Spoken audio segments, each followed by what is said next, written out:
I made every mistake possible on our first ever investment purchase. I'm just walking down the street now, and yeah, made every single mistake possible 18 years ago when we purchased it. But at the end of the day, we've still made money through it. So I'm just walking down the street now. Um, the number of mistakes we made on this property. Wow, there it is. A two-bed end terraced.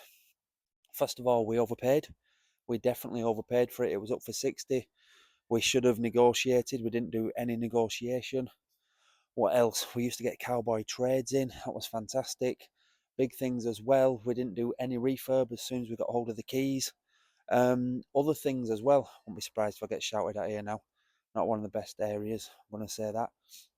I'm probably going to turn around in a minute anyway. So yeah, it is. Let's have a look at it. It is that one there, just over my right shoulder there. That's the one right in the corner.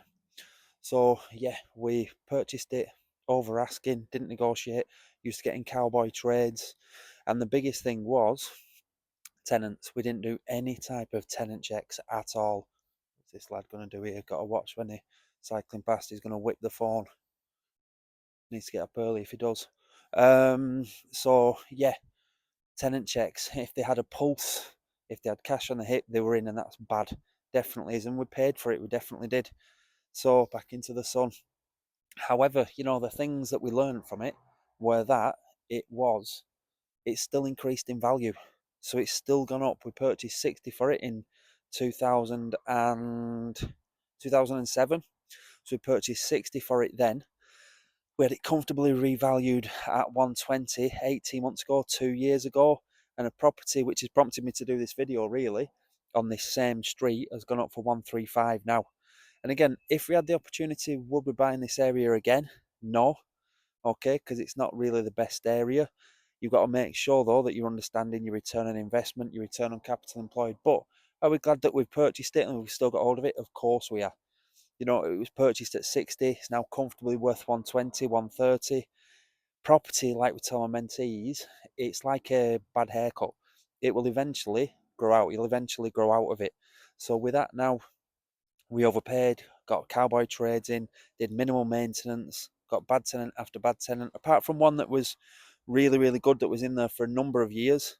Um, Going on from that, really, with tenants, at that time they were paying cash and used to meet them every Friday or whatever it was. And then they're a week behind, then they're 2 weeks behind. And then as soon as you start to try and catch up, they act as if they're doing you a favour, even though that they were behind with the rent. So again, I wouldn't suggest the learning curves that we made.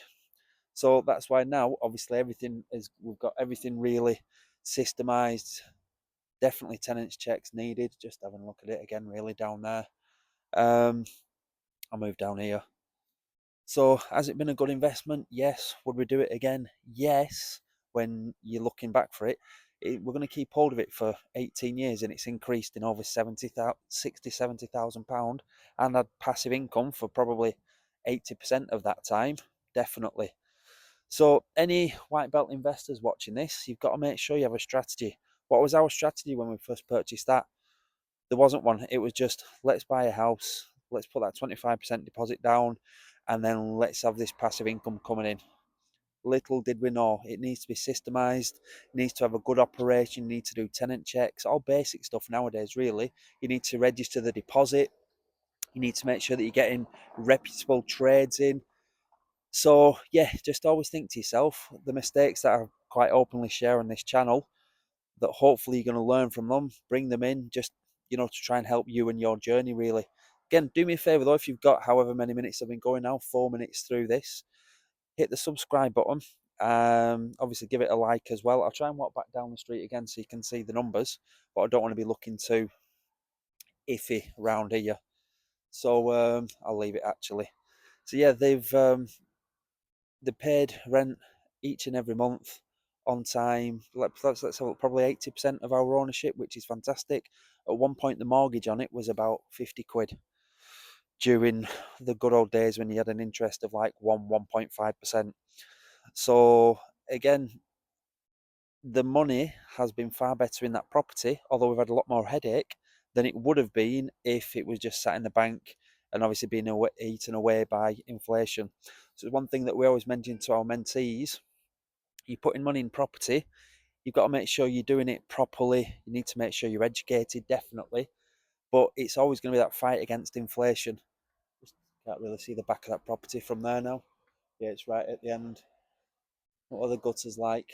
Next door neighbour's gutters look a little bit dilapidated, and they've got the hopper as well, so that's down to them. Just be aware of that, okay? So yeah, just a super quick video. I only saw, like I said, when we're doing our research at the street. These are always good signs as well behind me. See, the street. I saw it pop up. It was on Rightmove or Zoopla, one of them, and it just prompted me to think, right, well, I'll just do a quick video. Again, if you're looking at this now and you're 23, 24, I think maybe 25, however old I was when I was doing that, well, when I purchased that property, this 15, 20 years is going to go super quick. Okay, so just think to yourself, what's the worst thing that can happen? 15, 20 years could by and you still haven't invested in property. If you know you want to invest in property, if you understand various strategies, if you know about the passive income, but yet no, it's not going to be super, super easy, then start to educate yourself, start to learn more, but most importantly, implement. Definitely implement. I wonder if it's been there. The Gates GV, I don't know where that's going on this street. Good luck. Anyway, keep taking steps further forward, everybody. Good luck. And yeah, another good sign. Always be aware of this in areas when you're investing. Good luck.